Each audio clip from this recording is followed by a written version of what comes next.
Kita tidak boleh pilih kecemasan, tapi kita boleh pilih untuk bersedia. Saya nak kongsikan satu pesanan yang sangat penting.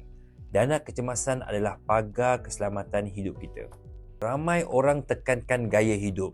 Ramai orang kejar kehendak. Tapi bila kecemasan datang, baru rasa dunia nak gelap. Kita tak boleh pilih bila nak berlakunya kecemasan. Kita tidak boleh kawal apa yang akan rosak, siapa yang akan sakit dan bila keadaan akan mendesak. Tapi kita boleh pilih satu perkara. Kita boleh pilih untuk bersedia. Dan simpanan emas adalah cara yang paling selamat untuk kita bina pagar tu.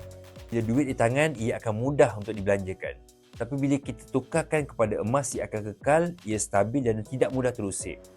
Dan waktu kecemasan, ia boleh selamatkan kita tanpa kita berhutang dengan sesiapa. Masa terbaik untuk bina dana kecemasan adalah sebelum kecemasan itu berlaku. Bukannya selepas.